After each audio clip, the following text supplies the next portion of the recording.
Testing ಬೇಕಾ?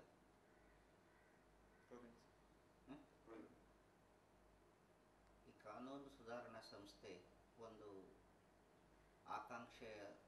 ಮಹತ್ವಾಕಾಂಕ್ಷೆಯ ಒಂದು ವಿಚಾರ.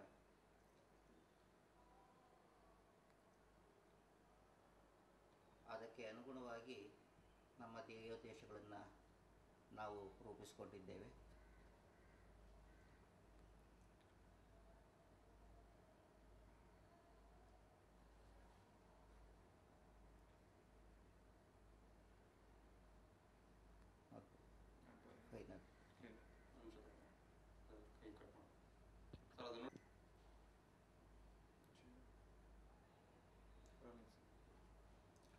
ಕರ್ನಾಟಕ ಕಾನೂನು ಮತ್ತು ಸಂಸದೀಯ ಸುಧಾರಣಾ ಸಂಸ್ಥೆ ಕರ್ನಾಟಕ ಸರ್ಕಾರದ ಒಂದು ಮಹತ್ವಾಕಾಂಕ್ಷೆಯ ಪ್ರಯೋಗ.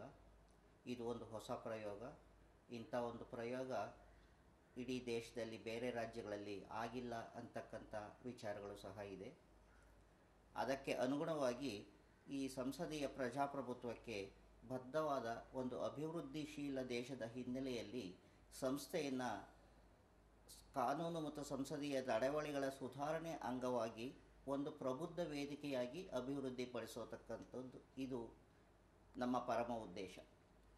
ಇದಕ್ಕೆ ಹೊಂದಿಕೆಯಾಗುವಂತೆ ನಾವು ವಿವಿಧ ಧ್ಯೇಯೋದ್ದೇಶಗಳನ್ನು ರೂಢಿಸಿಕೊಂಡಿದ್ದೇವೆ.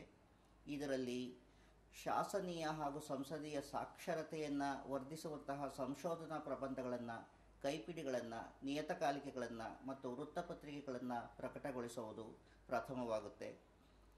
ನಂತರ ಸಮಾವೇಶಗಳು, ವಿಚಾರ ಸಂಕಿರಣ, ಅಧ್ಯಯನ ಪೀಠಗಳು, ಅಣಕು ಸಂಸತ್ ಅಧಿವೇಶನ ಮುಂತಾದಂತಹ ಶಾಸನೀಯ ವರ್ತಮಾನ ಕಟ್ಟೆಗಳನ್ನು ಸಂಘಟಿಸುವುದು ಇದು ಅವಶ್ಯಕವಾಗುತ್ತೆ ಧ್ಯೇಯೋದ್ದೇಶದ ಸಾಧನೆಯಲ್ಲಿ. ನಂತರದಲ್ಲಿ ಈ ಸಂಸದೀಯ ವ್ಯವಸ್ಥೆ ಹೆಚ್ಚು ಸಂಗತವೂ ಪ್ರಯೋಜನಕಾರಿಯೂ ಆಗುವಂತೆ ಮಾಡಬೇಕಾದರೆ ಸಂಸದೀಯ ನಡವಳಿಕೆ ಮತ್ತು ಚರ್ಚಾ ತಂತ್ರಗಳ ಅಧ್ಯಯನ ಮತ್ತು ಸುಧಾರಣೆಗೆ ಅವಕಾಶ ಮಾಡಿಕೊಡಬೇಕಾಗುತ್ತೆ. ಜಾರಿಯಲ್ಲಿ ಇರತಕ್ಕಂಥ ಕಾನೂನುಗಳನ್ನು ನಿಯತಕಾಲಿಕವಾಗಿ ಪರಿಶೀಲನೆ ಕೈಗೊಳ್ಳಬೇಕು. ಅವಶ್ಯ ಇರೋ ಕಡೆ ಅದಕ್ಕೆ ಸೂಕ್ತವಾದ ತಿದ್ದುಪಡಿಗಳನ್ನು ಸರ್ಕಾರಕ್ಕೆ ಸಲಹೆ ಮಾಡಬೇಕು. ಈವರೆಗೂ ನಿಯಂತ್ರಣಕ್ಕೆ ಒಳಪಡಿಸದಿದ್ದ ಚಟುವಟಿಕೆಗಳನ್ನು ನಿಯಂತ್ರಿಸುವುದಕ್ಕೆ ಅಂಗೀಕರಿಸಬೇಕಾದಂಥ ಕಾನೂನುಗಳನ್ನು ರಚಿಸತಕ್ಕಂಥದ್ದು ಹಾಗೂ ಸರ್ಕಾರ ನಿರ್ದೇಶಿಸಿದ ಕರಡು ಶಾಸನಗಳ ರಚನೆಯನ್ನು ಕೈಗೊಳ್ಳುವುದು ಇವು ನಮ್ಮ ಪ್ರಮುಖವಾದಂಥ ಧ್ಯೇಯೋದ್ದೇಶಗಳಲ್ಲಿ ಸೇರಿವೆ.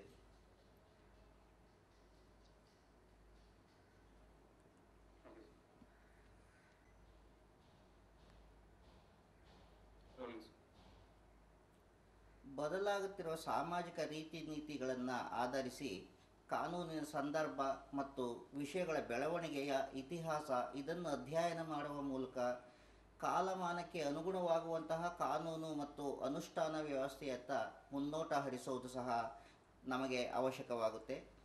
ಮತ್ತು ನ್ಯಾಯ ನಿರ್ಣಯಗಳ ಕೋಶಾಗಾರ ಒಂದು ಕಿಯೋಸ್ಕ್ ಸ್ಥಾಪಿಸಿ ಅದರಲ್ಲಿ ಸಾಮಾಜಿಕ ನೀತಿ ಮತ್ತು ಶಾಸನೀಯ ಉದ್ದೇಶಗಳಿಗೆ ತೀರ್ಪುಗಳ ಅನುಗುಣತ್ವದ ವಿಮರ್ಶಾತ್ಮಕವಾದಂಥ ಮಾಪನವನ್ನು ಅಧ್ಯಯನ ಸಮೂಹಗಳು ಮೂಲಕ ಹಮ್ಮಿಕೊಳ್ಳುವಂತೆ ಅನುಕೂಲವನ್ನು ಕಲ್ಪಿಸುವುದು ಈ ಕೆಲಸವೂ ಸಹ ನಾವು ಧ್ಯೇಯೋದ್ದೇಶಗಳ ಪಾಲನೆಯಲ್ಲಿ ನಾವು ರೂಢಿಸಿಕೊಳ್ಳಬೇಕಾಗುತ್ತೆ.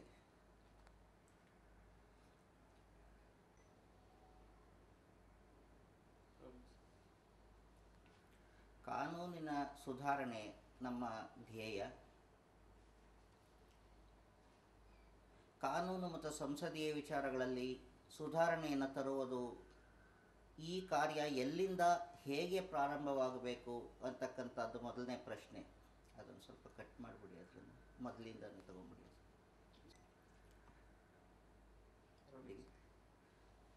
ಕಾನೂನು ಮತ್ತು ಸಂಸದೀಯ ವಿಚಾರಗಳಲ್ಲಿ ಸುಧಾರಣೆ ತರೋದು ನಮ್ಮ ಧ್ಯೇಯ. ನಮ್ಮನ್ನು ಮೊದಲು ಎದುರಿಸ್ತಕ್ಕಂಥ ಪ್ರಶ್ನೆ ಅಂದರೆ ಈ ಕಾರ್ಯ ಎಲ್ಲಿಂದ ಹೇಗೆ ಪ್ರಾರಂಭ ಆಗಬೇಕು ಅಂತಕ್ಕಂಥದ್ದು. ನಾನು ಈ ಮೊದಲೇ ಹೇಳಿದೆ, ಹೇಗೆ ಅಂದರೆ ಇಂಥ ಒಂದು ಪ್ರಯೋಗ ಇಡೀ ದೇಶದಲ್ಲಿ ಪ್ರಥಮತಃ ಆಗ್ತಾ ಇದೆ ಅನ್ನೋ ಹಿನ್ನೆಲೆಯಲ್ಲಿ ಈ ಒಂದು ಪ್ರಶ್ನೆ ನಮಗೆ ಅತಿ ಮುಖ್ಯವಾಗುತ್ತೆ. ಕಾನೂನು ಸುಧಾರಣೆಗಳ ಬಗ್ಗೆ ಪ್ರಥಮ ಚಿಂತನೆಗಳು ಅಂತಕ್ಕಂಥ ಒಂದು ವೇದಿಕೆಯನ್ನು ನಾವು ಕಳೆದ ಮಾರ್ಚ್ನಲ್ಲಿ ಏರ್ಪಡಿಸಿದ್ದೆವು.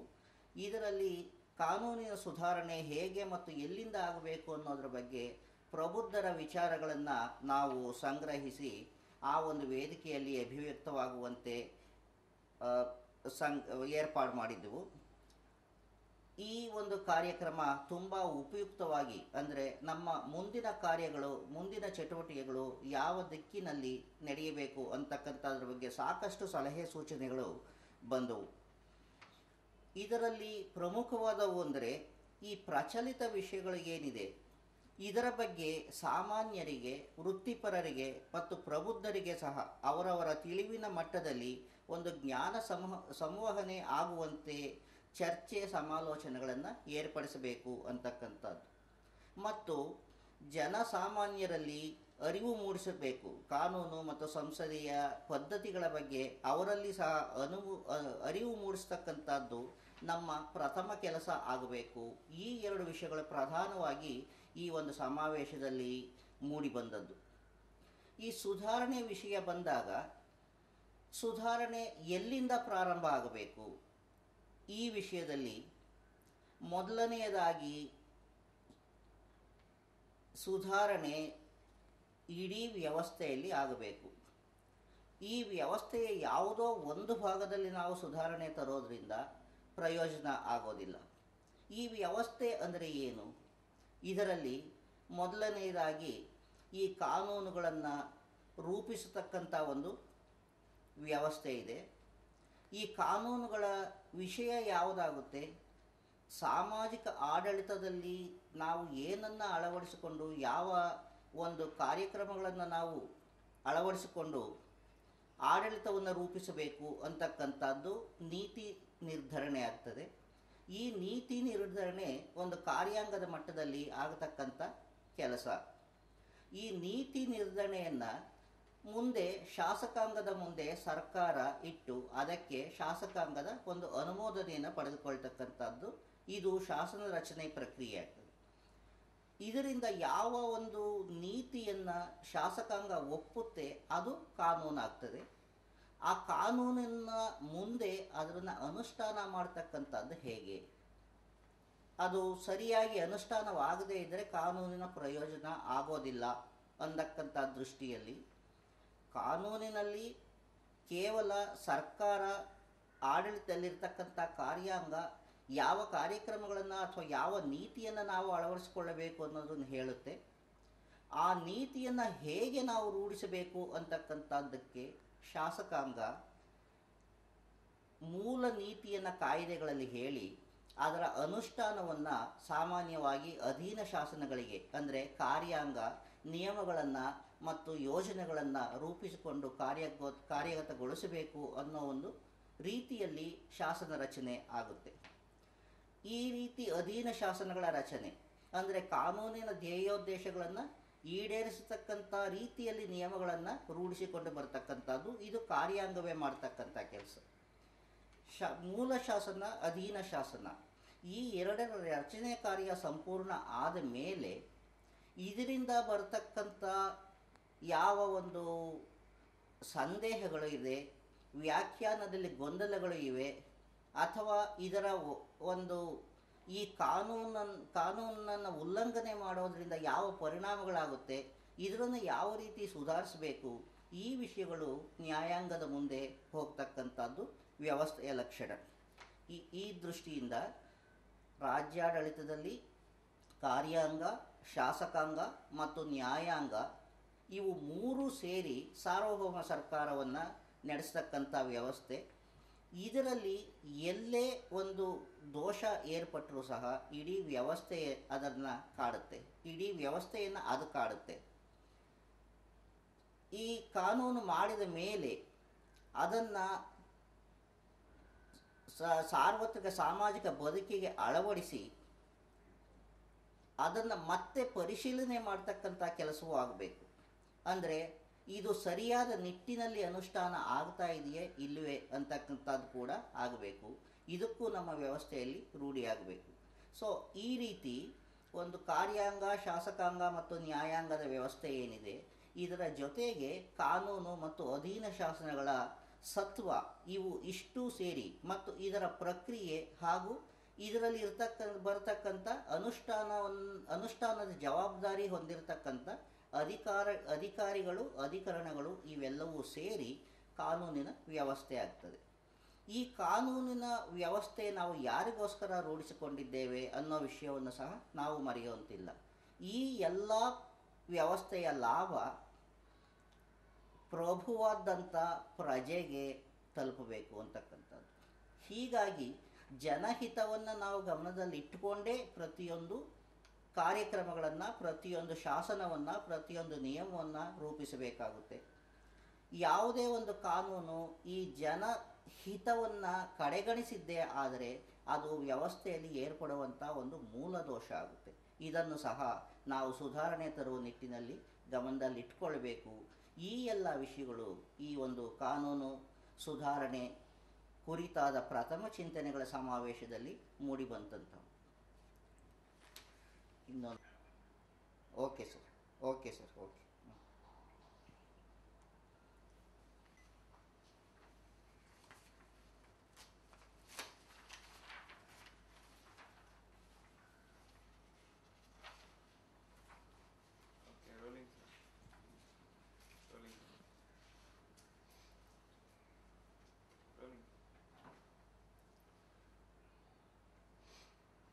ನಮ್ಮ ಸಂಸ್ಥೆ 2005ರಲ್ಲಿ ಪ್ರಾರಂಭವಾಯಿತು. ಇದಕ್ಕೆ ಒಂದು ನಿರ್ದಿಷ್ಟವಾದಂಥ ಧ್ಯೇಯೋದ್ದೇಶಗಳು ಕೂಡ ಸಿಕ್ಕಂತಾಯಿತು.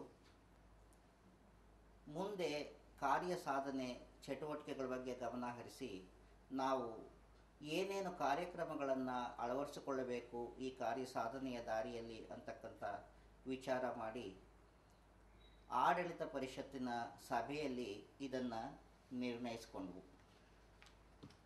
ಇದರಂತೆ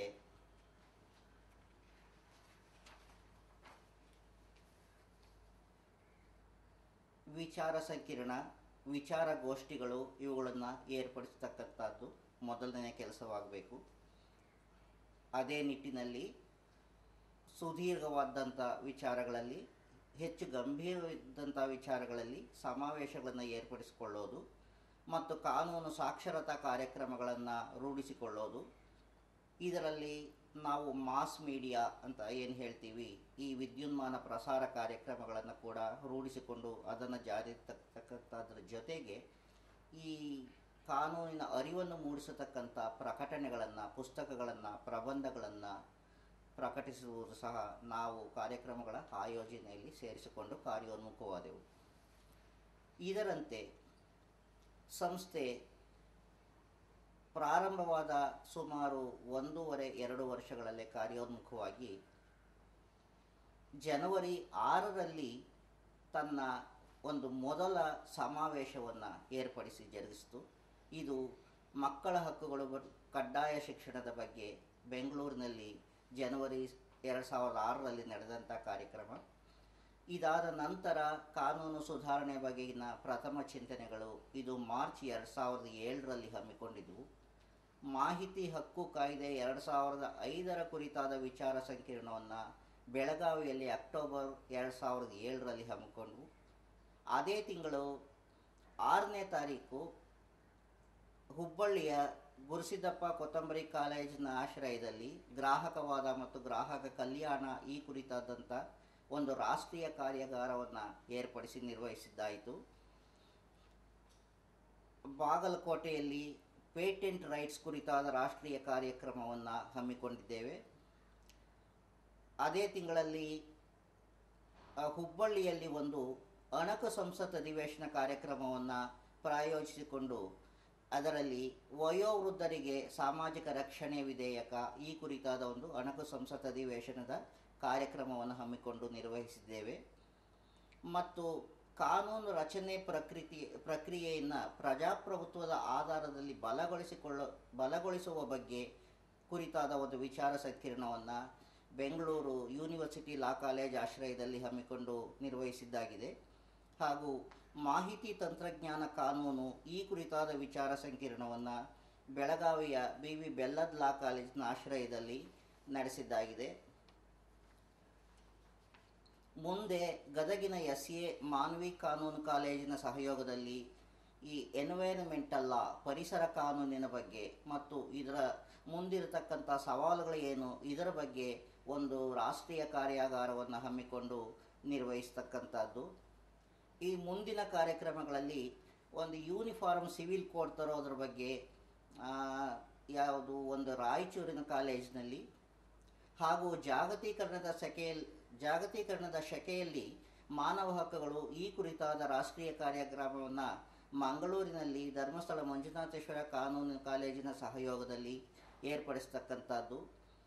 ಫೀಮೇಲ್ ಫೋಯಿಟಿಸೈಡ್ ಆ್ಯಂಡ್ ಜೆನೆಟಿಕ್ ಇಂಬ್ಯಾಲೆನ್ಸ್ ಈ ಬಗ್ಗೆ ಸಿರಸಿ ಕಾಲೇಜಿನಲ್ಲಿ ಒಂದು ವಿಚಾರ ಸಂಕಿರಣ ಏರ್ಪಟ್ಟಿದೆ.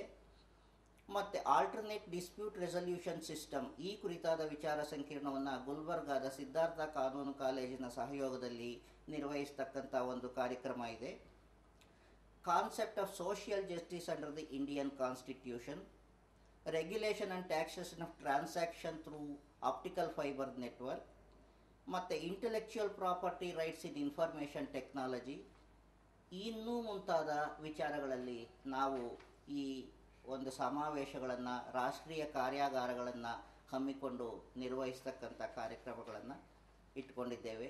ಬೃಹತ್ ಬೆಂಗಳೂರಿಗೆ ಒಂದು ಯೋಗ್ಯ ಶಾಸನೀಯ ತಳಹದಿ ಈ ಕುರಿತಾದ ವಿಚಾರಗೋಷ್ಠಿ ನೆರವೇರಿಸಬೇಕು ಅಂತಕ್ಕಂಥದ್ದು ನಮ್ಮ ಅಭಿಲಾಷೆ.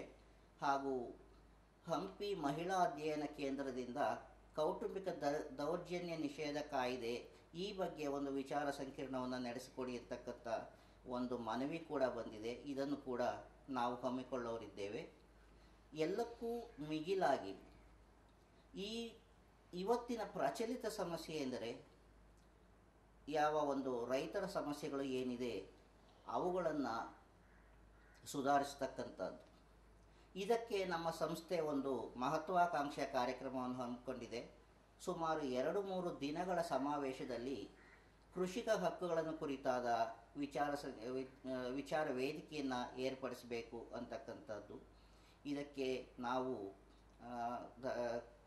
ಕರ್ನಾಟಕ ವಿಶ್ವವಿದ್ಯಾಲಯದ ಆಶ್ರಯದಲ್ಲಿ ನಡೆಸಬೇಕು ಅನ್ನೋ ಸಿದ್ಧತೆಗಳನ್ನು ಮಾಡಿಕೊಳ್ತಾ ಇದ್ದೇವೆ. ಇದರ ಮುಖ್ಯ ಉದ್ದೇಶ ಅಂದರೆ ಯಾವ ಸವಲತ್ತುಗಳು ಅಥವಾ ಯಾವ ಅನುಕೂಲಗಳು ರೈತರಿಗೆ ಈಗ ಸರ್ಕಾರಿ ಯೋಜನೆಗಳ ಅಡಿ ಒಂದು ಸವಲತ್ತಿನ ರೂಪದಲ್ಲಿ ಬರ್ತಾ ಇವೆ, ಇದು ಅವರಿಗೆ ಹಕ್ಕಿನ ರೂಪದಲ್ಲಿ ಬರಬೇಕು ಅಂತಕ್ಕಂಥದ್ದು ಈ ಸಮಾವೇಶದ ಧ್ಯೇಯ. ಇದು ನಮ್ಮ ಮುಂದಿನ ಕಾರ್ಯಕ್ರಮವಾಗಿ ಏರ್ಪಡುವಂಥ ಸಂಭಾವನೆಗಳು ಇವೆ.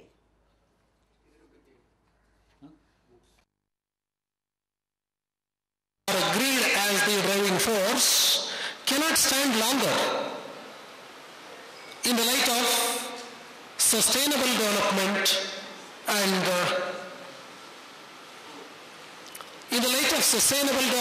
and also the development that meets the needs of all.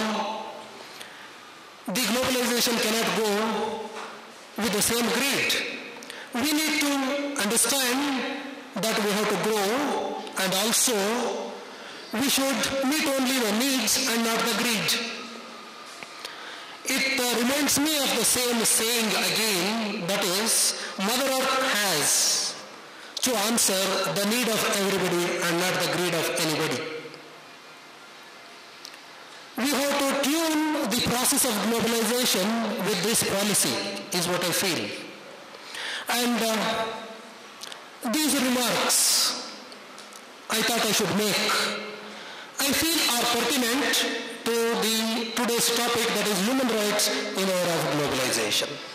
And in this session, we will be discussing challenges to human rights in the era of globalization. I feel 2 are the challenges, and also feel they will be answered by speakers on the dais. The first challenge, according to me, is to determine what is the content of human rights and how do we administer human rights. In this context, I would like to tell you, as we were wondering in the previous day, should it be the top-down model or bottom-up model? Should the standards of human rights protection be imposed upon us, or we should understand and agree for ourselves what shall be the standards for human rights protection, and thereby lead to global protection of human rights. I wish these concerns would be addressed by the speakers of the day. I feel at the outset I am thankful to the organizers, to the Kilpar and SDM Law College for providing me this opportunity. I was wondering, the opportunity has come to me to chair the session in which my teacher and the senior teachers will be speaking. I don't consider it certainly not an honor, but a fortune. It's my fortune to chair this session. We have 6 speakers in this session, and from the schedule I understand that this session would go for 2 hours, from 9:30 to 11:30. Hence, I have spoken to the speakers, and we decided each speaker would go for 20 minutes of presentation. At the end, we will have about 15 minutes for discussion. With this, may I now request Professor Ratnakar Aital to make his presentation on the topic, Right to Livelihood as Human Right. Over to you, sir. Respected Chairman, distinguished resource persons, delegates, my dear students. So at the outset, I am very happy to note that a conference has been organized jointly by SDM Law College and the Kilpar on the subject of current relevance, and recording my sincere gratitude for giving me an opportunity to participate in this. So since the last 3 sessions you have heard about human rights. In fact, my paper has been already circulated, and I am not going to speak in detail about the subject. Before that, I would like to discuss briefly some basic issues concerning human rights. So why human rights? What are human rights? What are the functions of human rights? So that you can evaluate the happenings after globalization and how globalization affects human rights, what human rights are at stake after globalization. So then, let me begin with the assertion that a society without rights, how full of benevolence and devotion to duty, would suffer immense moral impoverishment. And a right is something which a man can stand on, demand, without embarrassment or shame. So a wage employee should assert that he has a right to wage. He should not beg for wages.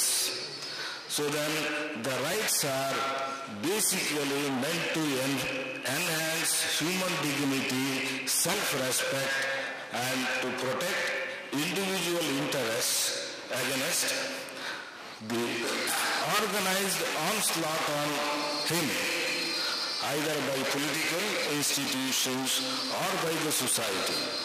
So that is why the most important function of human rights is to protect the legitimate interests of individuals against society.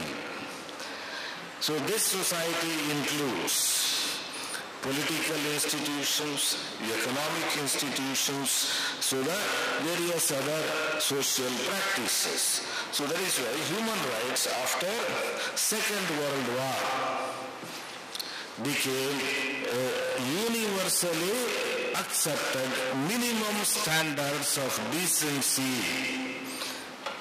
So every political institutions acquire legitimacy and decency by protecting human rights. So then, the first important function of human rights, or for that matter rights, we have in the history studied that people fought against the government for rights. So then the primary function of human rights is to limit or regulate